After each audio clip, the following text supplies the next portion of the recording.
strengthening DRRM. Kailangan po ay mas maging malakas pa yung ating barangay pagdating po sa DRRM. At tuloy-tuloy yung pag-update natin kasi iba-iba din po ang approach natin at agad pa yung ating kaalaman, especially pagdating sa DRRM. Pinaabot po ng ating kagalang-galang na punong lungsod at ng ating kagalang-galang na congressman ang kanila pong pagkati sa inyo lahat.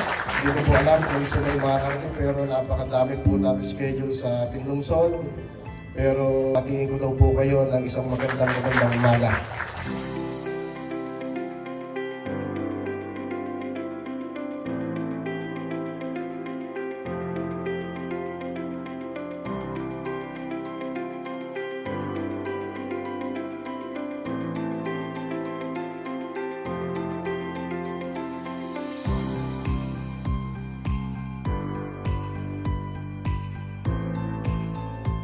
Si President Randy Bagsit na talaga pong aktibong-aktibo, and of course the officers of the association, our programs and services for our constituents. Kasi alam nyo naman ang tanggapan natin ng City Social Welfare, di ba po? Ito ang aming serbisyo, ang ating serbisyo ay from womb to tomb.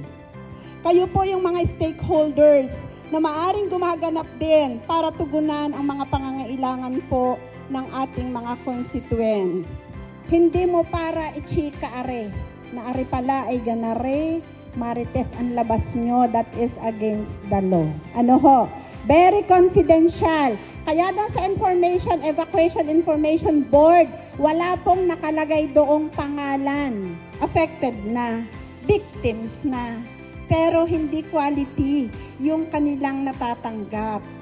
Mas nakaka-degrade po yun ng kondisyon ng ating mga tao. Nasa atin na territory, jurisdiction, talaga pong ginagawa ng paraan na may makukuhang knowledge, mga strategies, lahat po ng mga kailangan natin as functionaries ay mas maintindihan natin. Dagdag knowledge para kayo ay mas maging effective, efficient functionaries in your respective barangays. The 258 participants, dapat po lahat tayo ay ready to help.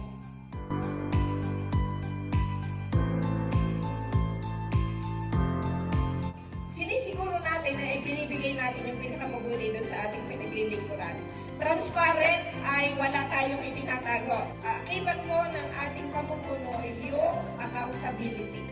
Basta't may ibinigay sa ating responsibility, mayroon tayong accountability. Alam natin na mayroon tayong pananagutan doon sa ating mga pinaglilingkuran dahil doon sa ipinagkatiwala sa atin. Mayroon tayong good governance.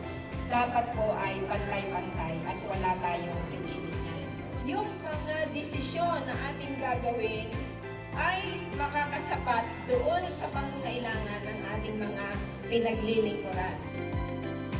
Conducting disaster preparedness and mitigation activities. So organizing disaster preparedness training, drills, and community awareness campaigns. And the reason why the barangay's participation is super crucial, developing and implementing the barangay DRRM plans. Ang ini-implement na natin ngayon is bottom-up participatory approach. Ibig sabihin, lahat ay magmumula sa communities.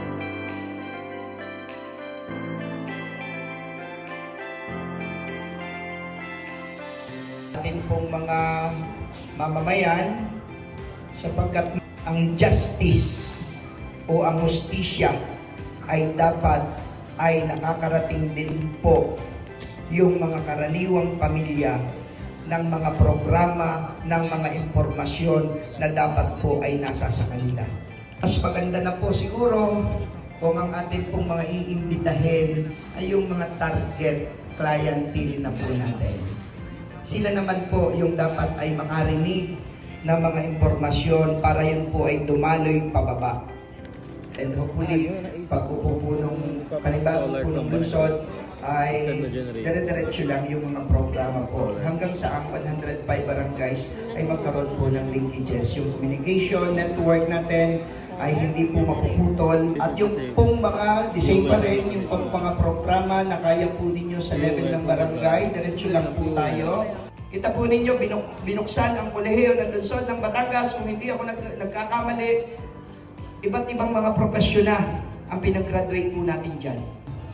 At yun po yung gusto ng mag-asawa, maiangat yung antas bago talagang iprograma, lagyan ng maayos na program yung ating pong mga Isla Verde at mga baybayin na yan.